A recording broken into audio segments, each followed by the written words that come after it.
ಎಷ್ಟೋ ಸಂಸಾರಗಳನ್ನು ಒಡೆದಾಕಿ ಆಮ್ರಪಾಲಿ ನರ್ತಕಿ ಆಕಿ.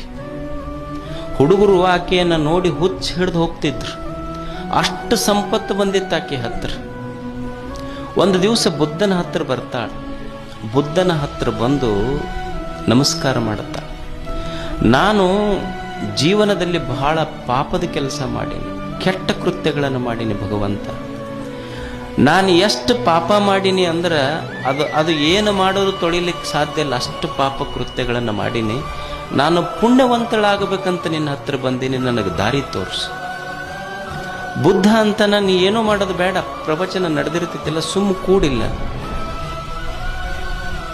ಅವಾಗ ಆಮ್ರಪಾಲಿ ಅಂತಳ ನರ್ತಕಿ, ಅಲ್ಲ ಗುರುಗಳೇ, ಪಾಪಿ ನಾನು, ಏನಾದರೂ ದಾರಿ ತೋರಿಸ್ರಿ, ಪೂಜಾ ಪುನಸ್ಕಾರ ಹೇಳ್ರಿ ಅಂತ ನಾ ಬಂದೀನಿ.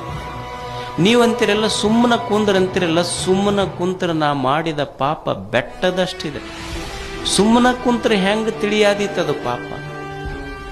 ಅವಾಗ ಬುದ್ಧ ಅಂತಾನೆ, ಏನೂ ಮಾಡೋದು ಬೇಡ, ಸುಮ್ಮ ಎಲ್ಲಿ ಗುರುಗಳೆರಡು ಮಾತು ಹೇಳಕ್ ಸುಮ್ಮ ಕೂಡಲಿ. ಆಮ್ರಪಾಲಿ ಅಂತೇಳಿ ಹೆಂಗ ಪಾಪ ಹೋಗ್ತೈತಿ, ಸುಮ್ಮನ ಕುಂತ್ರ ಹೋಗ್ತೈತೆ.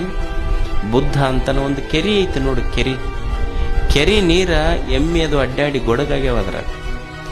ಆ ಕೆರಿ ನೀರು ತಿಳಿ ಆಗಬೇಕಾದ್ರೆ ಏನು ಮಾಡಬೇಕು? ತಿಳಿ ಆಗಬೇಕಾದ್ರೆ ಏನು ಮಾಡಬೇಕು? ಏನೂ ಮಾಡೋದು ಬೇಡ, ನೀ ಏನಾರ ಮಾಡಿದ್ರೆ ಮತ್ತಿಷ್ಟು ಗೊಡಗಾಗ್ತೈತಿ. ಅದಕ್ಕೆ ಬುದ್ಧ ಅಂತಾನ, ಕೆರಿ ನೀರು ತಿಳಿ ಆಗಬೇಕಾಗಿದ್ರೆ ನೀ ಏನೂ ಮಾಡಬೇಕಾಗಿಲ್ಲ, ಸುಮ್ಮ ಕೂಡು, ತಾನ ತಿಳಿ ಆಗ್ತೈತಿ. ಅದು ಅಷ್ಟೇ, ಸುಮ್ಮ ಕುಂದ್ರ ಅಷ್ಟೇ.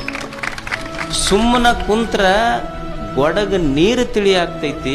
ಗುರುವಿನ ಸಾನ್ನಿಧ್ಯದಲ್ಲಿ ಬಂದು ಸುಮ್ಮನ ಕುಂತ್ರ ಮನಸ್ಸು ತಿಳಿ ಆಗ್ತೈತಿ. ಇದು ಜ್ಞಾನ.